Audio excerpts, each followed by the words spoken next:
Are you tired of not being able to get sideways with your drifts?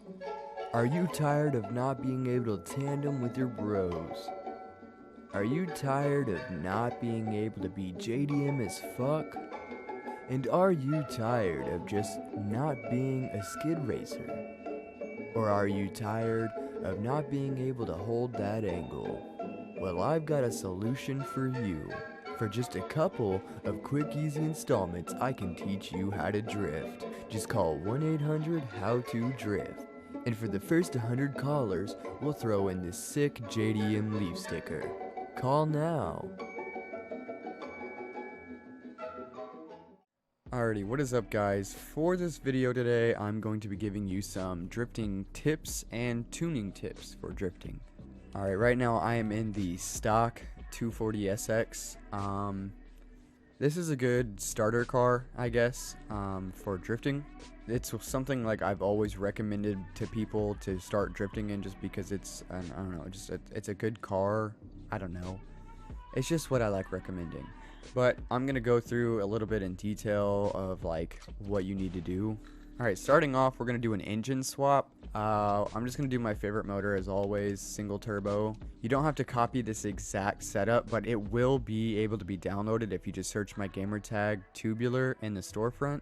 And with this setup, it's not exactly, you know, the greatest setup or the best setup or what you exactly need to do. It's just what I do, and I'm giving you guys my like personal opinion. But feel free to completely tweak something the way you want it to. You can make a car have less power than I do if that's what you want to do. But for the sake of the video and for what I like doing, I'm going to completely upgrade the car all the way. So now that the engine's beefed up, let's go on to the suspension. I always do the best brakes. I always do the lowest suspension. I do all the upgrades for the platform and handling, and basically the same thing with the drivetrain. Alrighty, and for the tire compound, it's really up to you what you want, but I always do stock tire just because I can slide around more. Some people do race tires, some people do sport street.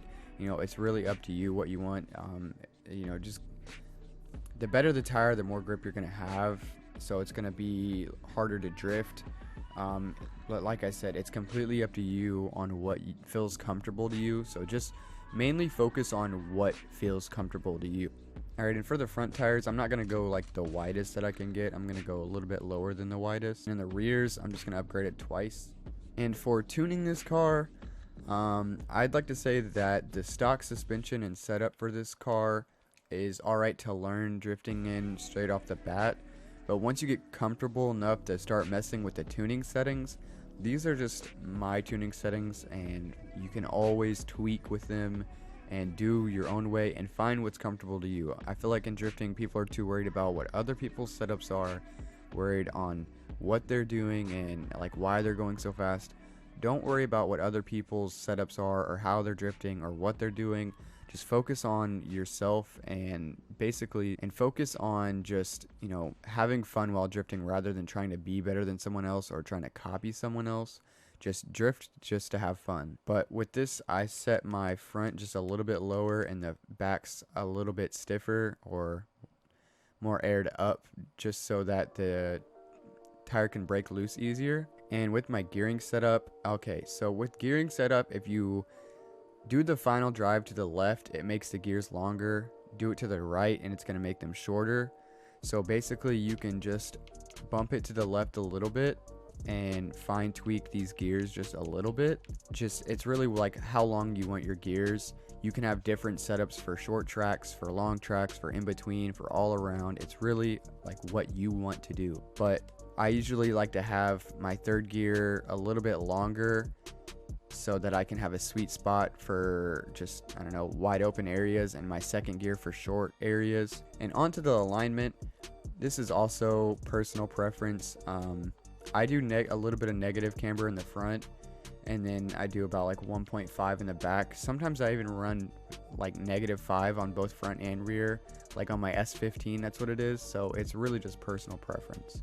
You can do a little bit of toe in and then caster at like 6.5.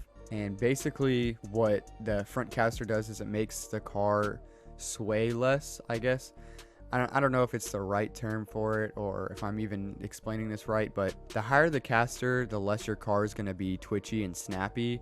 The lower it is, it's going to be really like responsive and snappy. So you want it a little bit higher than stock so that it's got that smooth transition feeling to it rather than just like snapping to the left and right like really fast. And with the anti-roll bars, I always try to make like the front stiff but not super stiff, and then just the rear is just a little bit more stiff. Same thing with springs. Just slam the car. Sometimes you can do stock height. Dampening, I always do front just a little bit more than stock.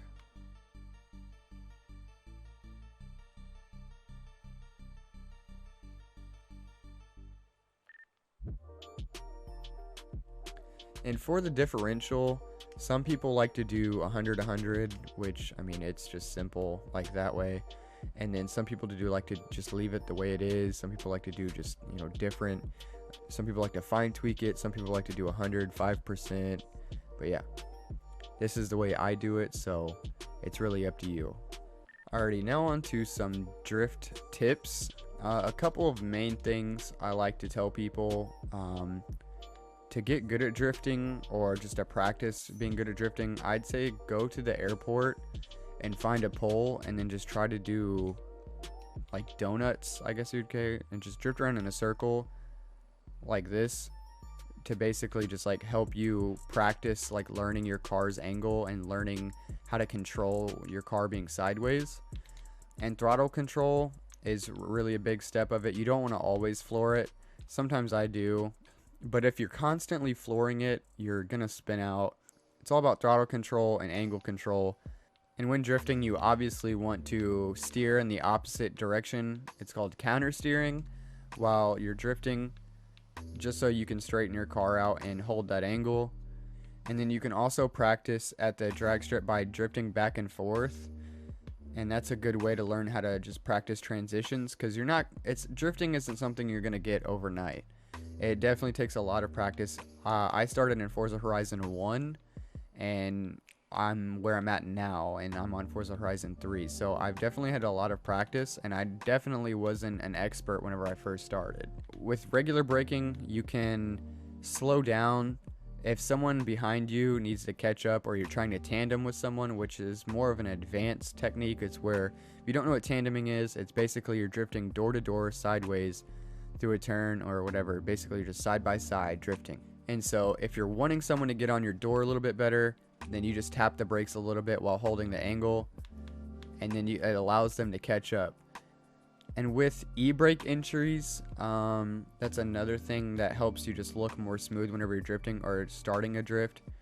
Basically, whenever you're going straight or you're manging, drifting back and forth, you rip the e-brake and you slide into a turn, rev out your car, and basically you just, you know, keep going with the drift. E-braking while drifting can help you hold your angle and adjust your angle. So don't be afraid to just tap the e-brake sometimes while you're just drifting to help your car out. Alrighty, and with the difficulty settings, you're going to want to make your braking ABS off, your steering normal, traction control off, stability control off, shifting manual with clutch, and make your damage and tire wear none or cosmetic. It's really up to you.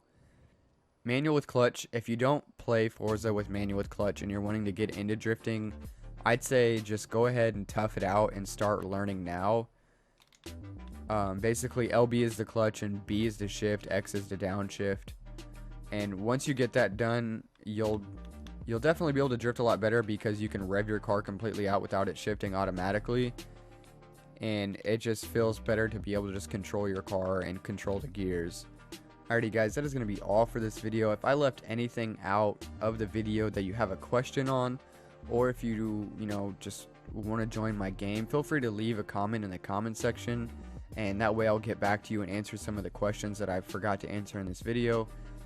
If you want to, I'd be more than happy to invite you to a game and party and give you some more tips and pointers and tell you what you're doing wrong in your drifting. So just let me know. I'll leave my gamertag in the description, so just hit me up on Xbox if you want to drift with me, or just get some drifting tips or whatever, I'd be more than happy to help you guys.